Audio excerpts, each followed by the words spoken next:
I come from a middle to low income family. And if college was going to be on my radar, I had to find a way to pay for that. And at that Got it. time, National Guard was offering to pay for your college. Well, hey, what's up, everyone? Welcome to the Rock Your Brand podcast. I'm your host, Scott Volker, a serial entrepreneur on a mission to help you. This show is designed to teach you, to inspire you, to motivate you to take massive action and build a future-proof business. So, whether you're just starting out or taking your existing business to the next level, this is your home. Now, if you're ready, I'm ready. Let's rock your brand. What's up, guys? Welcome back to another episode of the Rock Your Brand podcast. This is episode 939, and today I am fired up. I don't know if you can tell in my voice, but yes, I am really fired up because we've got an amazing guest that I can't wait to share with you, and it's been a long time coming. His name is Dr. Mark Wade, and I actually met Mark at, a mastermind that he was putting on in Puerto Rico. And I was supposed to go there again this year, but because of the pandemic, it got canceled. We did do a virtual one, which was pretty amazing. But this is the first time that I've had this conversation recorded for the podcast. Him and I have had some other conversations out in Puerto Rico, and he's just got an interesting story on why he decided to become a doctor in the first place. And it might be a little bit different than you would imagine why. And then he digs into him going in the military. And then from there, I'll let him explain it. But just the story is crazy. But it also, it allows us all to see that everyone is human. Meaning we all have fears. We all have internal struggles, right? And Mark talks about some of those internal struggles. And I really get him to be really vulnerable. And I don't say get him. I mean, he was already willing, but he actually talked about a few things that he's never shared before, which was really awesome because it showed that him and I were connecting at a different level. And that's what I love to bring to this podcast is not all the glitz and glamour. And yes, you've built a multi-million-dollar business. Yay. But what about all of the things that happen during that? Or is it really worth the work that it took to get there? Because a lot of times people's health suffers and relationships suffer and all of that stuff. But that's really what I want to always unpack here with these interviews. And you're going to hear that with Mark here today. So we go through a lot of different areas of his life, but also some things that I've never really been aware of. And now I am. And it just paints another picture and it really sheds more light on a lot of the things that it took to get where Mark is today and the things that he's working on right now. And he's really excited about them, but it also creates new problems that need to be solved. So really, I want you to listen to this interview and just really take in that we all have fears. We all have struggles, no matter where we are in the journey. And you're going to hear this one part and you're going to hear how Mark almost gave up. But him and his partner, they went through this exercise, and I'm not going to give it away. I want him to explain it, which was really awesome, where they almost had to prove to each other that the way that they were thinking was the right way. And I'm just going to leave it at that. I think it's brilliant. And I think that you'll learn something from this interview just there alone.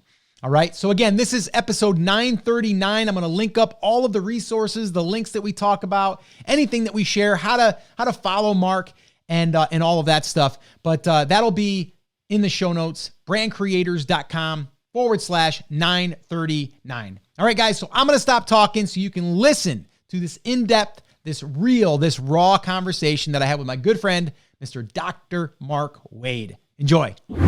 Welcome to the podcast, Mr. Dr. Mark Wade. What is happening, my friend? How you doing? Scott, homie, so good to be here. Thanks for having me. Yeah, no, I'm excited to get you on. It's been a little bit. You and I, when we first hung out in Puerto Rico, you put on a Puerto Rico Masterminds, which is phenomenal. It was a blast. And and that's where I met you. And here we are. And I wanted to just get you on to highlight your story, man, and kind of tell people a little bit more about you, but really, I think it's an interesting story. I don't know all the details, so I'm going to learn it today myself. Yeah, there's a lot of little moving pieces in there, but happy to share. Some good, some bad, but all interesting, hopefully. So Yeah, well, I think it's always highlighting, I don't want to say necessarily all the mistakes, but the mistakes, the bad stuff, and it was funny. I had a guy yesterday who's in our academy, and he was like, the one thing I love hearing the most is people's mistakes. I just love hearing them. I'm like, that's kind of funny because a lot of people want to hear the successes, but they really want to hear the mistakes that they made on the way up to the successes or what helped them get there. So cool. We'll definitely dive into some of those if you don't mind. So let's kind of get people caught up, like how did you even, before you even got into the online space, like how do you go from going to college, becoming a doctor, and then being like, I think kind of want to do this thing over here online? Like, how does that even happen? well, it goes even further back than that. Take I'd us say, I there. mean, from the time longest I could remember, I wanted to be a doctor. So Okay. that was ingrained in me. Where did that come from though? It probably, honestly, if we're looking back at it from Yeah. a need to feel prestige, a need to feel Oh, important. I've done a lot of inner work in okay. the most recent, years, which has helped Yeah. me in some of those Okay. areas. But I saw it as a way of one, helping people, and a way to feel important, a way to feel Mm. prestigious, a way to feel of value. Now, of course, I didn't know that at the time. I just saw it as, hey, this looks like a pretty cool thing to do. And Yeah. I mean, I shadowed lots of doctors. I shadowed a neurosurgeon throughout high school for about 4 years. I shadowed a cosmetic Wow. surgeon for a couple years, early college. But what really plants the picture of why the change from doctor to online business, Mm. an institute to SaaS founder to Mm. agency and beyond is really my time in Iraq. Oh, So wow. I joined the Army National Guard straight out of high school because I come from a middle to low income family. And Mhm. if college was going to be on my radar, I had to find a way to pay for that. And at that Got it. time, National Guard was offering to pay for your college. Mm. So I signed up, joined. I was 12 Bravo, for anybody who's familiar, combat engineer, Wow. and was, it's your National Guard story is 2 weeks, during the summer, 1 week in a month. That was what we're sold. If there's ever a hurricane, you might have to go, do sands, fill some sandbags somewhere for a little bit. Okay. But my sophomore year of college at 20, I was pulled out of college, pulled out of my pre-med program, and sent to Iraq. Wow. So sent all the way across the world, away from all my friends, all my family. And I still remember that one moment. I was on a convoy, and we had this explosion. There's shouting, there's firing, there's dust everywhere. My heart's just pounding through my chest. And as everything kind of trickles to a stop, the gunfire slows, the dust settles. I saw for the first time death up close and personal. Mm. And later that evening in my tent, sitting on my cot, it just kind of all came rushing back through me. I thought to myself, no one would even remember your name. If you died today, what Mm. have you done with your life? What difference have you made? What legacy have you left that Mm. would live on? And that's when it really hit me. I mean, I got this like awe moment of feeling so minute, so insignificant. And I vowed to myself at that moment, I said, if I survive my tour of combat, when I come home, I'm going to spend the rest of my life leaving a legacy. Mm. And How old that were you then, legacy, Mark? I was 20. I turned 21 in Wow. Iraq. So I was over there for Wow. 18 months. Okay. So our normally you're only deployed for 12 months, but we were the first wave to go over. So they continued to extend it. So we got stop lost twice and extended. Right. And I'll say, like, there was a lot of lessons learned. We could do a whole podcast episode just on the lessons learned from Yeah. that. But to keep it more in direct with your question, that put this unquenchable, tenacious fire inside of me of enough is never enough. Mm. And that's the true rationale to how why somebody doesn't get one doctorate but two Mm. doctorates, 30 something certification, builds one of the most successful practices. It goes to a foreign country to do it, because Mm. just doing it in your home country would be too easy. I'm going to do it in a place where it's not recognized, expand, grow that, and then that's not enough. Mm, So from that clinic, we had me and my partner, Dr. Krista Burns, the beautiful Dr. Krista, mm. smart, talented. We decided, just even having we built together, we built one of the most successful posture correction clinics in the country of Italy at that time. Wow. And we decided, that wasn't enough. We wanted to help more people. And then that decision is what led us to create an online institute. Now, this is like 8 years ago. So this is before healthcare professionals really even considered being able to take, telemedicine, taking things virtual. Hmm. And it wasn't easy. I mean, we talk about the mistakes aspect. So we've got mistakes going back to the clinic. Okay, let's go back to just one. I say this, if I ever knew, my naiveness is probably the true reason for all of my success. If I ever knew how difficult the things were going to be that I set out to do, I probably would have never done them. But I I'm can a quick understand that. start. I'm a quick Yeah. start. So Yeah. we decided to move to Italy to open a clinic in a Why Italy? country. Why uh, Italy? well, we wanted to do a foreign country, but we didn't want it to be like a third world country. We wanted it to be somewhere that'd be enjoyable. We were both travelers, Okay. and Krista had done a study abroad program in her undergraduate. Okay. So that's how we settled on Italy, Oh, and okay. I Cool. love it. Italy was an extremely beautiful country, and it's still one of my favorite places in the world. Cool. But probably not great to move there in the worst economic downfall in their history during that period. Probably not great. But we moved there. We didn't speak any Italian. We opened a clinic. We had to do everything through a translator because nobody spoke English in the little town of Parma. Fun fact for you: Parma is where Parmigiano cheese comes from, Really? and prosciutto, which is Parma ham. I'm a fan. Oof. I'm a fan. Cuisine there, unmatchable. It was some of the best food I've ever eaten in my life. But Oh. the I wish the journey would then just say, and then it rolled into success and everything was great. And Mm, we just crushed it. But each month was one of those months where we looked at each other and said, I think we need to like pack it up and go home. Like mm. our families were going, okay, guys, that was cute, but it's time to come back home. You gave it a good try. We were taking out loans, taking out personal loans from family members, things just to try and keep it Keep it running. alive. Yeah.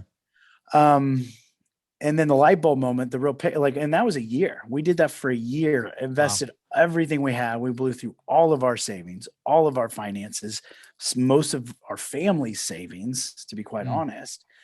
And then we read the book Good to Great. And actually, I'll take one step back for that. We didn't have enough money to invest into coaches, mentors, training programs, but we had enough money to buy books. Mhm. So we kind of made this.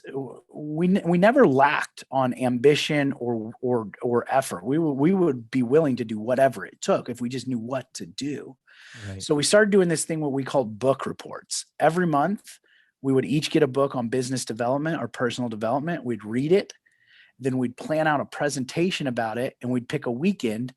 I'd have Friday, she'd have Saturday, and we'd spend the whole day presenting the book we had read Oh, that's and cool. what we recommended for implementing into our business. And then we would defend that. The other person would say, nah, we shouldn't change it like that. We shouldn't do that. And so it was really like learn, implement, debate, and fight for these changes. Oh, I like We it. did that Yeah. for almost 10 months. Wow. But on month 6, I read the book Good to Great by Jim Collins. Okay. And that book changed everything. So in Mm. that book, he talks about a hedgehog concept. We call it a unique expert position.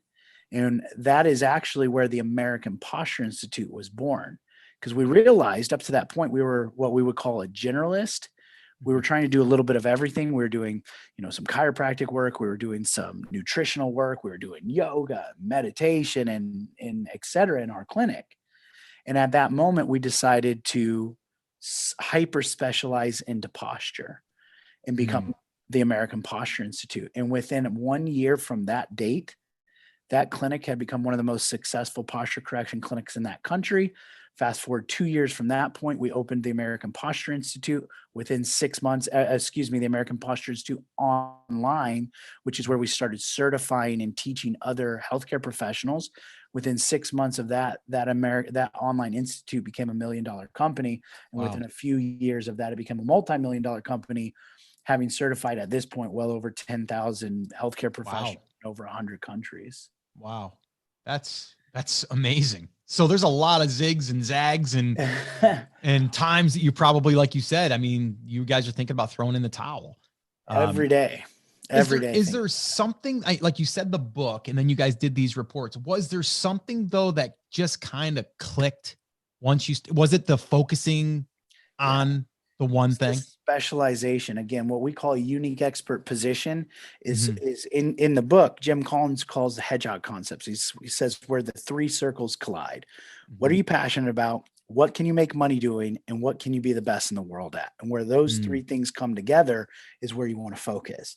Got it. And that throws people off sometimes because they think, oh, the best in the world. And they take whatever their profession or industry is. They go, well, I can't be the best in the world. I mean, you got Scott over there already. He's so much further ahead of me. What people fail to realize is the more you specialize or niche, the more hyper focused you get, the more it opens up the opportunity for you to be the best at that because there's less people competing in it. And so by doing that, what it actually does, it allows you to put all of your attention to it. Now that does multiple things. It allows you to spend all of your time learning about it. So you become way more knowledgeable on that topic. It allows you to spend all of your time working on it, focusing on it, doing that thing, which makes you an expert at that. And it gives you something that people can know you by. So now people can refer to you because they know specifically what you do. And so by doing that, it exponentially increases the time it takes to achieve success.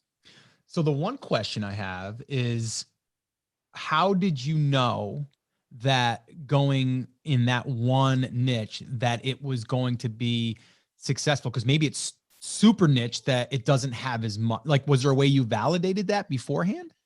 No. I mean, not so much like test out this topic and Yeah. see if it'll get ground. Honestly, that's the process of working through those three circles. So can you make profit in it? And let's say you're going to teach underwater basket weaving, which you probably could actually still make profit in that. But if you can't make profit in doing it, it's a hobby. Okay. So you do have to validate, is it something you can make?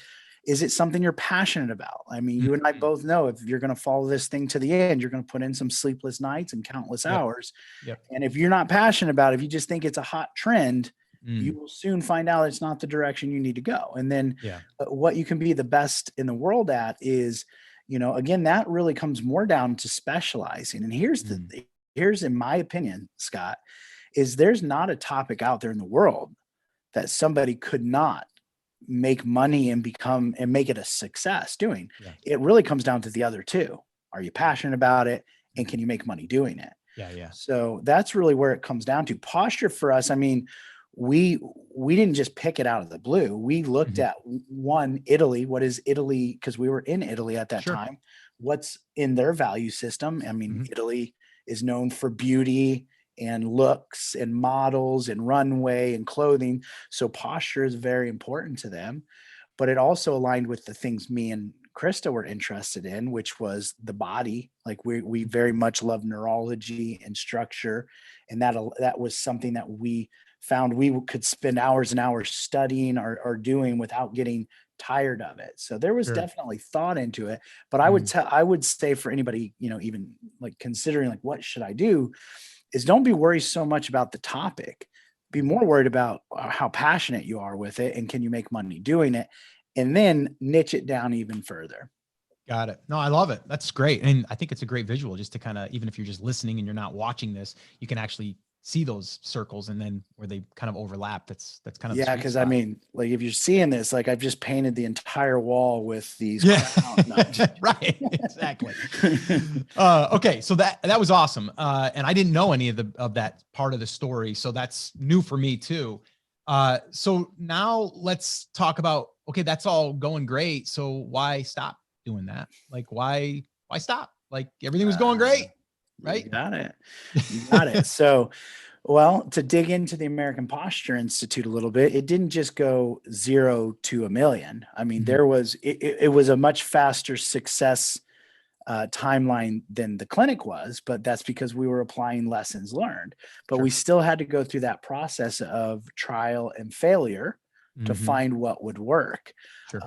And, we were listening to all of the things and we were trying all of the things until I heard this idea of a virtual summit on a podcast by my now good friend, Pat Flynn at the Smart Passive Income. And I said, you know what, we've tried these other little things and, haven't got much success from them. Let's give this thing a go. And that's what we did. So we set out to do, again, at that time, we did it all on our own. We didn't have anybody helping us, showing us how to do it. So essentially what I'm trying to say is I built it and it looked like a third grader built it. Right. But with that being said, we were able to pull it together. And that was actually the first real kind of initial success we had online. So we did this virtual summit, generated around, just under 5,000 leads and made around $32,000. And we were like, yes, okay, we're on to something. Yeah. But what really happened is we took the backbone of that summit and then we created a certification around that topic. And that certification became $1 million certification. And then the company went on. Now, to pull it down even more, I'm a nerd. You don't get 2 doctorates unless you're a nerd. I'm also dense, right? I found something that worked. I'm like, let's just do more of that. So we started running 2 to 4 multi-day summits. And we invented this thing called a 1-day summit. We started running 2 to 4 of those every year in that company to the point where we had a team of like 4 or 5 people working full time for us just to do these summits. Now, this is like 5 years ago, right? So, there was a lot of work that went into it. You essentially had to build it from scratch. You had to, either know coding or no, this is back before you had things like ClickFunnels and stuff. So there was a lot of effort that went into it. Essentially that first summit, I had 7 different softwares, 26 plugins, Frankenstein together. It took me over 100 hours. And like I said, it looked like a third grader built it. Right. But it worked. And so, but I got frustrated though. I was like, at this point you could do webinars and you could start to do courses online without any kind of dev skills or tech skills. And they would look great. And so I got frustrated that it was so difficult. And I said, you know what? Leave that legacy still burning inside. Let's solve this problem. And that's when we set out to build the first platform that was ever created specifically for hosting virtual summits called Virtual Summit Software. Now, I will say full transparency. At the time, I wasn't intending to go into the SaaS industry. We built that for us to run our summits on. And then I thought, if you just put it out there, people will pay for it and they'll do their own thing. I don't actually have to run a business, do I? Right. It's, you learn the hard way, and that way too. Of course, any business has to be run by somebody. So, and honestly, what ended up happening, we had the option of like hiring in and putting like a CEO or somebody in place with that, because American Posture Institute, is crushing it at this point. But what I ended up doing, I started getting a taste for helping people get their message out to more people, getting their message out to the world. And I would start to see the impact, that the ripple effect that these people were having. I mean, I'd always seen it inside of our summits, but then I got a taste for helping other people do it. And I started seeing impacts in different industries and professions and how that was starting to change different pieces. And like, for me, that was when it all clicked. I'm like, I can actually make an even bigger impact in the world by helping other people get their message out. Yeah. Yeah. It's, definitely that. I think that happens after you kind of see like 1 or 2 people do something. And then you're like, oh, this is a ripple effect. Like you helping someone get their message out is going to help them in whatever industry they're in, like you guys with being in, your niche. And then you have someone else. It's like, oh my gosh, like all I did was really apply these same principles, but to a different market. Exactly. And that's pretty exciting. So, but okay, let's talk about that real quick. So SaaS, whole nother animal. So how does that go when you're building your first MVP of a SaaS product? Developer, you get the product, then you put it out there and you start getting bugs and support and all that fun stuff that comes along with that. And I've only dabbled in like plugins for WordPress. I can't imagine being like a full, SaaS, company. So kind of walk me through those growing pains. Well, I will say that, and yes, don't do it unless you really want to do it. Okay. So with that being said, again, if I had any clue at how hard and or how expensive it was going to be, I never would have set out on that Mm, path probably. But I will say I also didn't jump right into it. Again, we mm, had things were great for us and still mm, are great. The American Posture Institute is a phenomenal company is making massive difference in the world. Just to paint the picture of that, when we were in practice, we could see a couple thousand patients a week. wow. But with the American Posture Institute, we see a couple 100,000 patients a week because of all the Wow. practitioners that we Mm, train. So from an impact perspective, we're doing great things there. So for about a year, I was like, I had this itch in the back of my head, and it got to the point where I was like dreaming about this thing. I could mm, see it.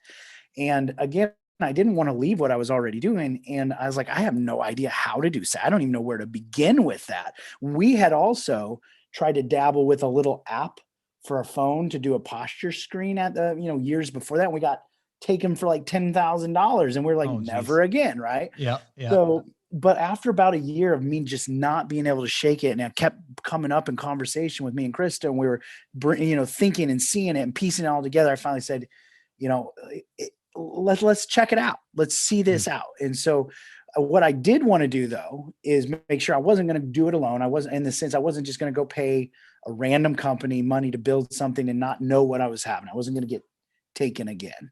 sure. So Sure. we actually brought somebody on to vet actual US based software development companies, which is way Mm, more expensive than doing it sure. offshore. And he vetted that down. We ended up going with one. And the first thing we decided before we even decided to move forward with the software was to do a discovery of whether or not it should even happen. And that Mm, cost 40 grand just to do the discovery to decide wow. whether or not we would even move forward with the software or not. So what's the discovery look like? So the discovery looks like we did over 100, well, they did over 100 different interviews with people that have done summits, both summit hosts, summit speakers, summit attendees. We Mhm, interviewed some of the top summit coaches at that time. And we essentially just, it involves, it's a product discovery. So you're essentially mm, going, what is what are you thinking about building? What problem does it solve? Does that problem actually have worth to the marketplace mm, and need? Because sometimes, like, oh, I'm going to solve this problem, but they're like, well, there's already two other things that do it. So right. this Right. was the crazy thing, is when they came back to us, they said, we've never done a product discovery before where the problem was unanimous across the Mm, board. Everybody has the same big problem, and there's no solution for it. There's zero solution. mm, At that point, I was like, all right, I'm in. Let's go. yeah. And so it started off. It was a very difficult process because um, especially for a visionary as myself, Mm, I'm not a details person. I'm not an mm, organized person. I had to literally write in story format every single step a person would take as they go through that software. So think about that right now. Like if you were mm, going to go to your Facebook or something app, mm, you have to detail every motion and thing that happens from the every time you click. pick up your Yeah. phone to et cetera. Mm, So that took me for forever, but I learned a lot in that process. It was extremely expensive as well. It was well over the budget we anticipated it being. But for me, it was like every time I met, and still to this day, it's been, like I said, almost 5 years now. We launched, it took a year of development, and okay. then we soft launched in 2000, end of 2017. And then in 2018 is when we like really started pushing. We went full in the company. We brought, our own team Mhm, in, et cetera, et cetera. So theoretically, the idea has been around for about 5 years. The software has been open to the public for, three-ish. Um, with that being said, for 5 years to now, I've never missed a dev meeting because every time I hop on one of those calls, for me, it's Christmas. They show me mm, some new thing that the idea I had in my mind is now become a reality, a clickable thing that actually happens. And to me, it's mm, just the most fascinating expression of creation that you can have. And Monday's my joy because I get to see mm, the new things that have come to light. But with that being said, I learned a lot of lessons too, mm. especially in software. And I am lucky to have that company. They're called Launchpad Labs, based out of Okay. Chicago. They did the first year to bring us to speed, and then then we brought in our own dev team. They're kind of a creation company. They help you take it from idea to concept, Oh, and nice. then you're supposed to actually run it on your own. So I Right. highly recommend them if anybody's looking to get started with that. But one of the lessons learned, it was hard or difficult for me because I'm again, as a visionary, I'm like, let's go, let's go, let's go. Here's the next thing, next thing, next thing is, and I think this is relevant to business in entrepreneurship in general, but they say, look, Mark, software is opinionated. Software must be opinionated. By that, what they were saying is we were getting lots of people, when at the early stages. I mean, we had a MVP, a minimum viable product. Yep. And regardless, if you're doing courses, a membership, a book, or whatever, you start with an MVP. Sure. The problem is the initial feedback you get, or what I was getting, was all over the place. I had people who wanted this feature and that feature and this feature and that feature and all of these things. And so I was going back to the dev team being like, we got to do all these things. Yeah. They'd say, Mark, software is opinionated, meaning it needs to pick one thing that it does and it sticks with that. You don't please everyone. You're not intended to please everyone. If you start to try to please everyone, especially in the SaaS industry, your software won't be able to manage. It'll start to have bugs and holes and glitches and stuff like that. But in all other industries, you'll just become bland. You'll be like everyone else. So being opinionated or standing for one thing or having one thing you do, again, back to that UEP, position, is so important because you do that thing better than anyone else. And what we do, now there's other platforms, right? So in the last year, there's been, a new platform every month popping up. But the one thing we do better than everybody is summits. We are the quickest and easiest way to host a virtual summit. So for some people that are looking for the most customized thing and the most integrations and the most whatever, we may not be the best platform for you. But for the people who have, like tech, dev, skill, no team, want to do it quick, this is the best solution for you. So that was a pretty big lesson learned at the very beginning. So that's got to be really tough too, like a year in development, and then you're just burning cash, and then you're like, oh my gosh, I just want to get some money back in the door. Is this thing gonna so how do you cope with that and deal with that? Number one. And number two, how did you soft launch it? Yeah. So that's such a great point. I would say that would be the mistake. One of the many mistakes I made was for sure is I continued to build it bigger and bigger before we soft launched it. And this is easier said than done, which is why I'm saying it. And I didn't do it at the time, but our friend Stu McLaren, which we, both got to hang out with recently, his idea of a founder's launch is exactly what I would do. I would, for example, most people can't do what we did. We self-finance.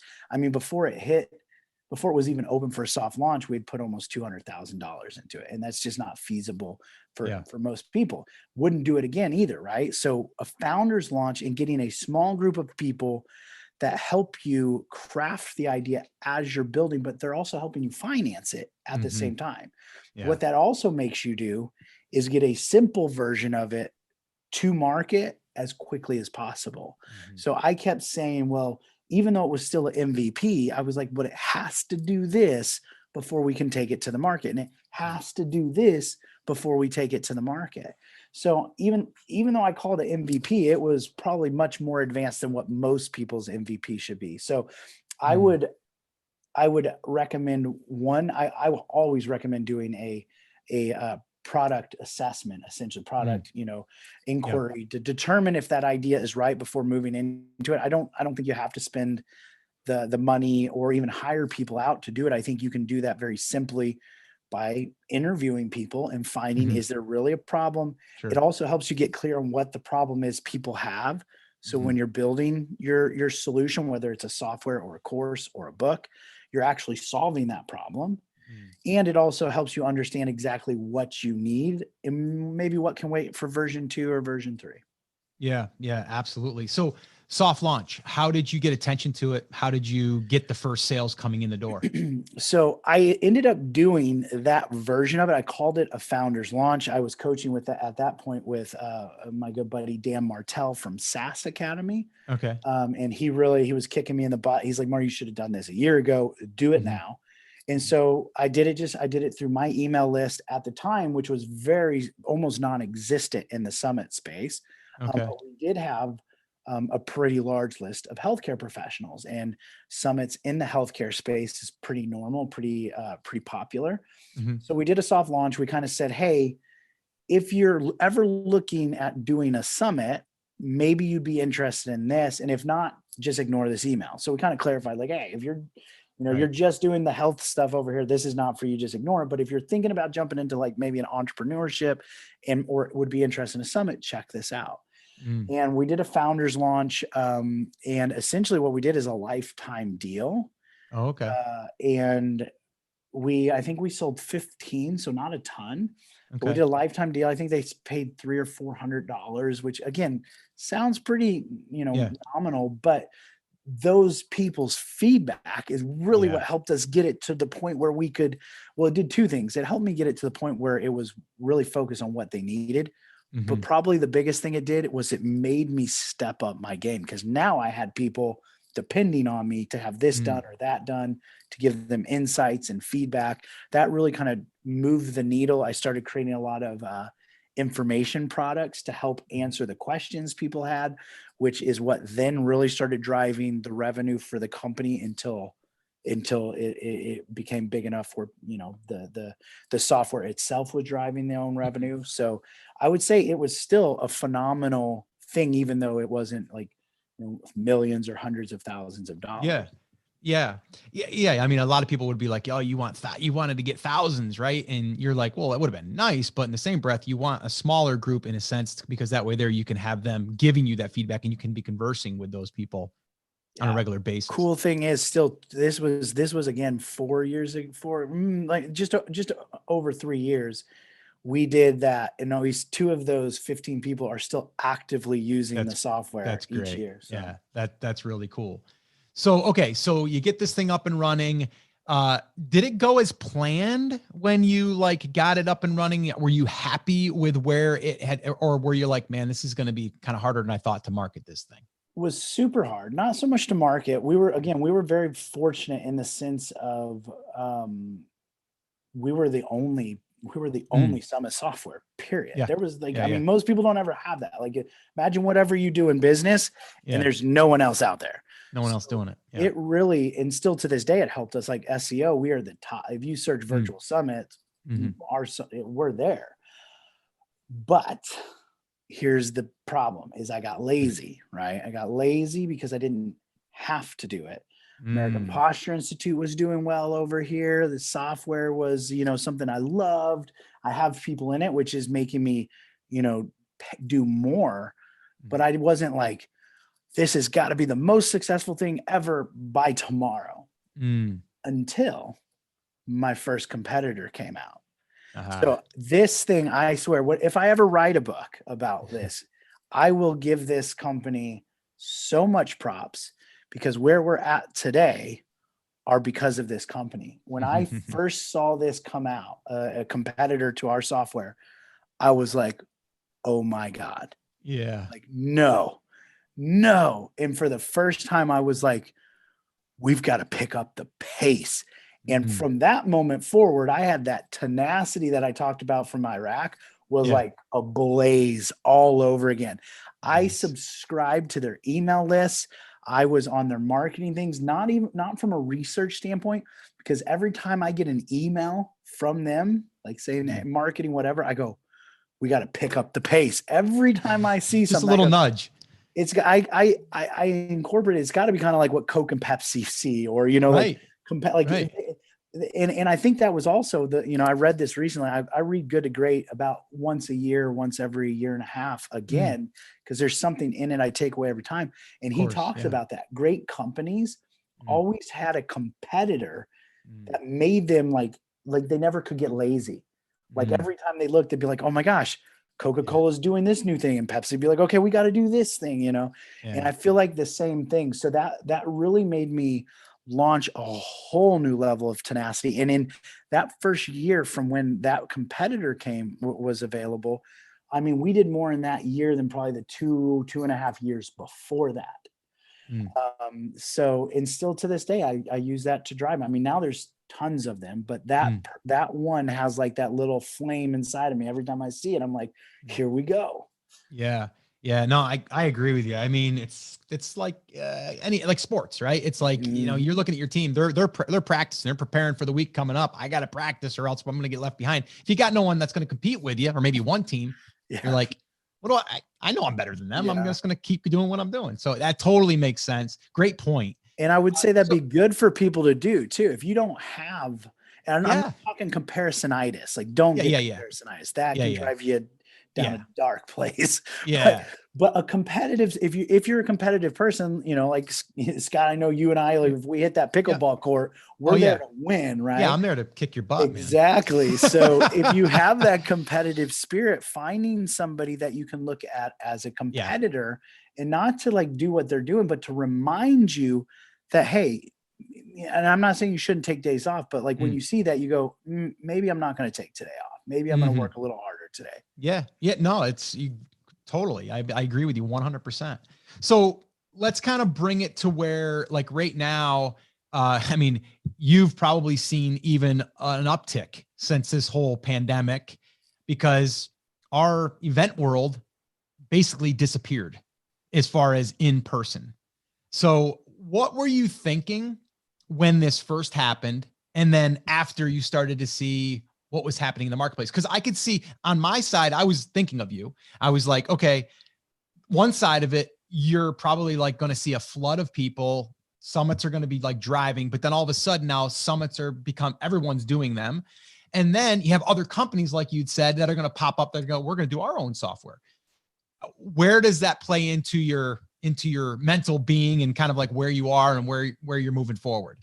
Yeah, this is a great one. And nobody's asked me this question yet. So, Hey, see that? There's a um, first. this is a good one. I like the depth of these questions. So, um, well, when it happened, the funny thing is, I have a podcast as well, the Virtual Summit podcast, and so the end of 2019, I do a podcast at the end of the year every year. I just did one for 2020 as well. Mhm. On New Year's Eve, it releases, and it's my predictions of the next Okay. years, and I always label are summits doomed or going to boom. And the Mhm. one I did for 2020 was, of course, I believed summits were going to boom. And I always go in depth on areas that I think need improvement or Sure. directions, things that'll shine if people do it. So it gives some tactical insights as well. Mhm. But I had no idea that when I said summits were going to boom, that they were going to boom. We had more Right. virtual summits happen in the first 4 months of the year than all of 2019. That's how Wow. many more. So that, Wow. and it has only grown since then. So we did see a huge influx. I mean, this is, our best year ever. Mm. With that being said, I didn't take it for granted. We actually, when the pandemic happened, we did what we called the Hope Initiative. We actually gave the software away for free for Mm. 4 months for anybody, just to help people out, because we knew that, people were, it was a difficult time for everybody, and we had the ability to kind of help. So we didn't even charge anybody for four Okay. months. And I Okay. think Wow. that got us Great. some loyalty, and people stayed Sure. with us, and A little we've goodwill grown too. since then. Yeah. Um, I've had a couple, like stare in the mirror moments, not because we weren't doing well, but because I'm like, man, I went from no competition to probably the most competitive space out there Yeah. at the moment.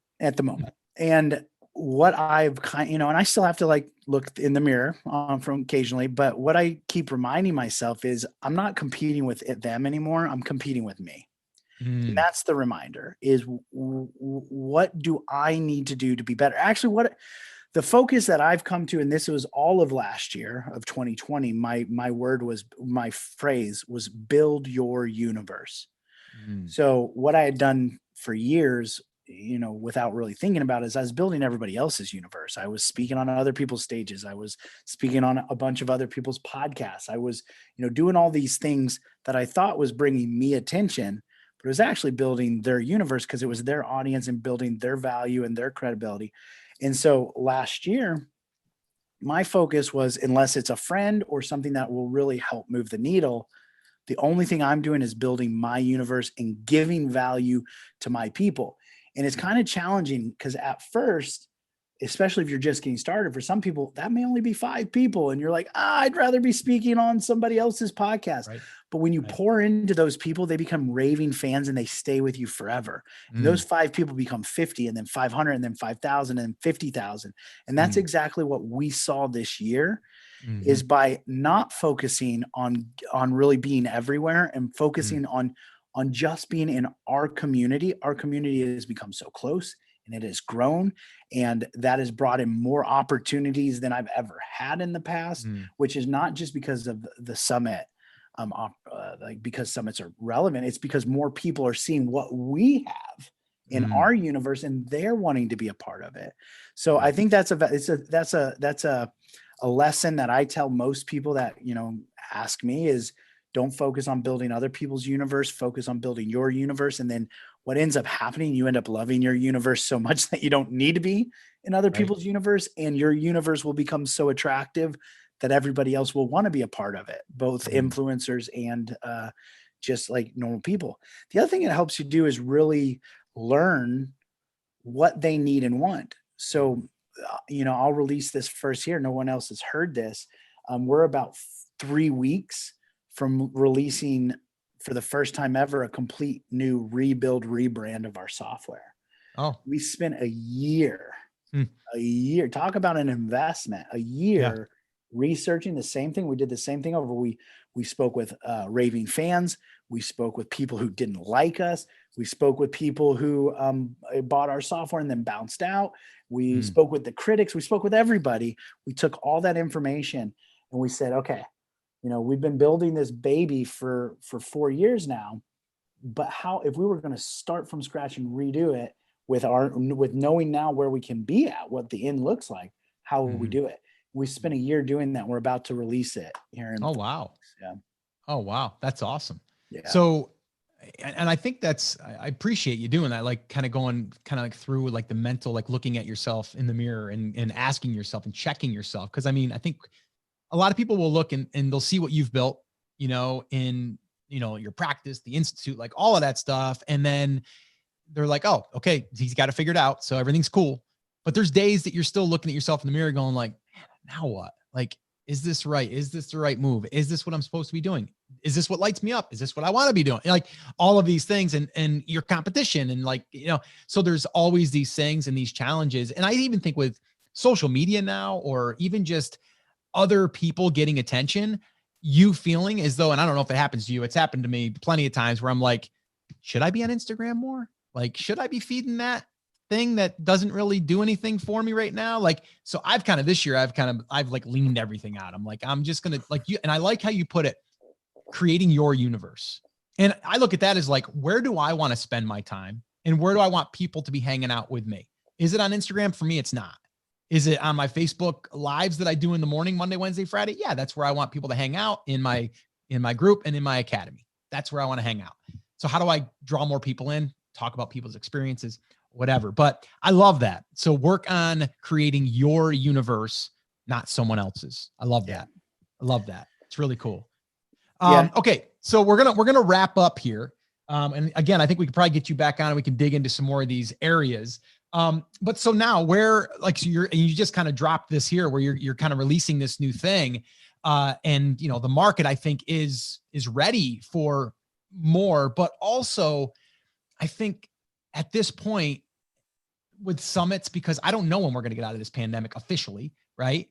Do you see that, and I think that you do because you're creating the software, but do you think that there's going to be people that put on summits because that's the thing to do, and then other people that do them the way that will be something that will stand out that just from any other summit? What would that be for someone if they were looking to do a summit, or just even as a business looking at like, how do I differentiate myself?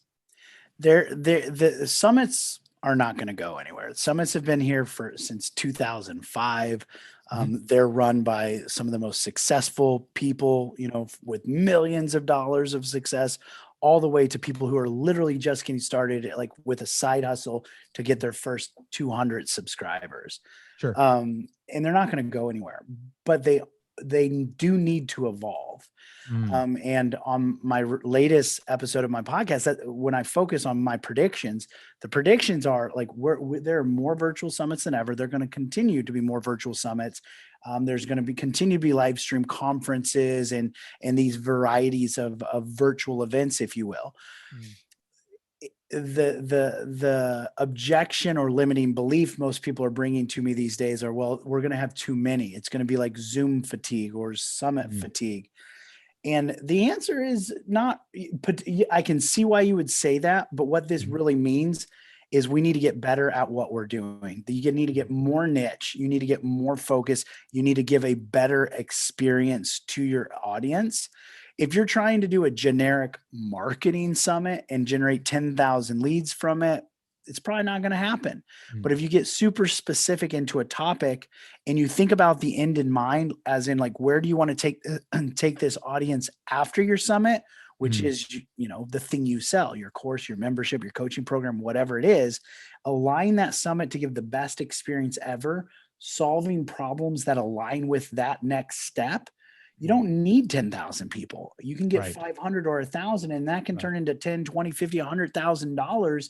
Right. And what we are seeing though, and I've talked with a lot of summit hosts about this, the ones that do analytics, most of their customers ongoing, like a year out and beyond, came from their summits. It creates loyal. It's what we call qualified and engaged audience. And even if they don't buy that month, they usually stay with you because they've actually built a relationship with you, and they end up becoming a customer at some point during that journey.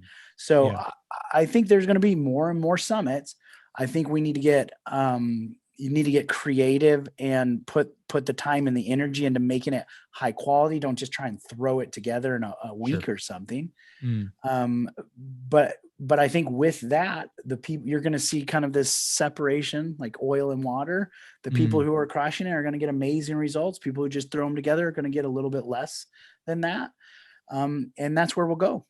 Yeah. I think I'll just give you my thoughts on it, just from kind of standing on the outside looking in. And we did we had a virtual event this year that had to be, because we were going to have our live event that we couldn't have. And the year before it was amazing. And then all of a sudden we have this happen. And I'm so grateful that it didn't happen last year, because I never would have been able to experience how awesome a real in-person event was.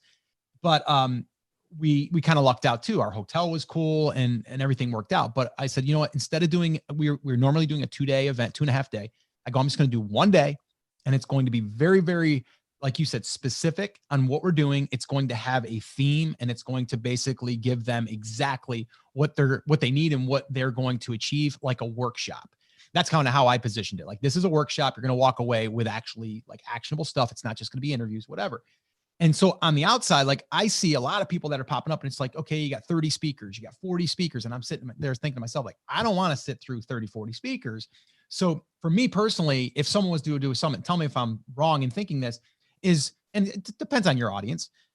Try to give them, like you said, specific, very, very specific. Like, if you're going to talk about Facebook ads, make it all about Facebook ads. Do not talk about content creation and, email list building, maybe a little bit of it, but, basically Facebook ads. Like, I want to master Facebook ads, and I want to learn from, beginning to the end. And when I walk away, I'm going to be able to master those ads. That's kind of how I'm feeling with it, is if you were going to do it. Am I wrong in thinking that?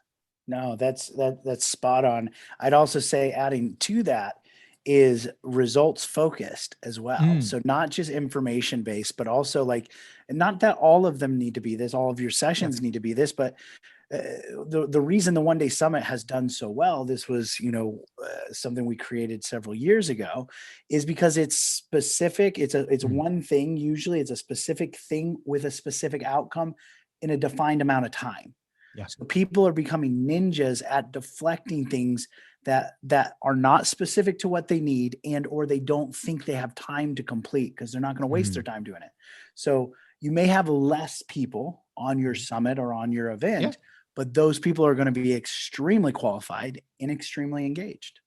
And the other thing that I'll add is then once you're done, I don't care if you only had 50 people that joined. You have a digital asset now that you could sell and market or bring in leads or give it away as a bonus. Like you have this thing now that you can offer as a customer comes in, or like you said, for some type of lead magnet or a bonus or something like that. So I just kind of want to throw that in there because it's a digital asset now. If you think about it and structure it in a way that, like you said, is results driven, at the end of this, you are going to be able to do X, Y, and Z.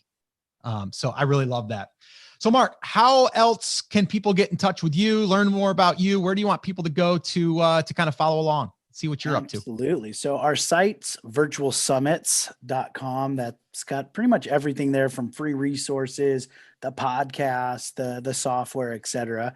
If you're on Facebook, you want to hang out, we've got a nice little community over at Virtual Summit Strategies with a bunch of summit hosts that, swap ideas, speakers, resources, things like that. We do free trainings on a regular there. That'd be the best two places. Last question, bonus question here. We didn't talk about Puerto Rico Masterminds. I did want to talk about that really quickly. This is something you've been doing now for 4 or 5 years? Has it been? Yeah. Started out, I believe, as targeting doctors, right? And then now it's kind of evolved to people like myself. It's just entrepreneurship. How did that start? If you can just give us maybe a 1 minute kind of thing on that. It actually started with two goals in mind. One, I wanted to hang out with top level influencers, but I didn't want to have to pay for the whole thing, So, if I wanted to be with Stu McLaren for a day, I didn't want to have to pay $50,000 out of my pocket to hang out with him for a day. So I said, maybe we can crowdsource this and we all chip in on it. The other thing, the first one started out as a gift to my top affiliate partners. Oh, so they all got to participate in it for free, nice. From the American Posture Institute's affiliate partners. And it was an amazing gift for them. So that was the two ways it started. But then after that, it evolved into just amazing, like-minded, successful entrepreneurs getting together, sharing ideas in a unencumbered environment. Like for me, the best ideas, the best time I ever had at events always happened at the bar, at the pool, at the hot tub, etc. And so I was like, what if we made an event around that? Yeah, no, it was awesome. And the one that I went to in person was with Jeff Walker. This year was virtual, and we did with Stu McLaren, which was awesome. But Jeff Walker was amazing. And just quick little mention, I found him when I first got started, when he first launched Product Launch Formula. And so he actually, and at that time I was in the photography space. So he helped me launch my first digital product, made my first $12,000 online, and the rest was history. So it was kind of like, it was meant to be. I'm like, I have to come to this one. And here we are. Now we're jamming, and I'll be to more of those masterminds when we get to have them. So anyway, Dr. Mark, thank you so much for taking time, man. I appreciate you, brother. And I really hope that we can hang out, and I really hope that I can beat you in pickleball. That's all I'm trying to say. I'll take that match anytime. Thanks for having me, Scott. All right. See you, man. All right. Well, there you have it. I know, right? That was a great interview, not just because you learned a tactic or a strategy, but more of, yes, when you are growing, you are going to have struggles. You're going to have fears, and you can overcome them. It takes support. It takes a little internal, trusting yourself, trusting your gut and those things, but we all go through them. But if you truly want what's at the other end there of what you're trying to achieve, then you will put in the work and you will be patient, right? But you got to keep showing up, and hopefully you took away something from that interview. And I know if you listened to the entire thing, then you probably did. All right. And if anything, it allows you to see that you're normal, right? If you have internal struggles or fears, or you're working on yourself. A lot of people, they go, oh man, I don't want to admit that I'm working on myself. Why not? It's okay. It's not saying that you're broken. It's just saying that you want to improve yourself. You want to become a better you. And there's nothing wrong with that. I think when we're building businesses, it teaches us a lot about ourselves, right? And what we are good at, what we want to get good at, and also what we're faced with and how we handle it. So I do think that when you're building a business, it doesn't just, you don't just get the end result of, yes, financially, but you also get that, that build internally within yourself. I think that's really something that no one talks about much. So hopefully that you can see that. And when you're building your business, you can see that you're also building yourself. All right. So guys, episode 939, the show notes, brandcreators.com/839. And if you would do me one quick favor, if you have gotten value from whether it's this episode or any of the other ones, the 900 plus episodes, could you just head on over to iTunes or wherever you're listening to this and just leave me a review over there? Let me know one thing that this show has helped you with so far, or maybe made you realize and maybe shifted your perspective. Whatever it is, leave me a review. Let me know. It'll help me help more people. And that is what we all want here, is we want to help each other. All right. So if you can do that, that would be amazing. All right, guys. So that's it. That's going to wrap it up. As always, remember, I'm here for you. I believe in you and I am rooting for you, but you have to, come on, say it with me, say it loud, say it proud, take action. Have an awesome, amazing day. And I'll see you right back here on the next episode. Now let's rock your brand.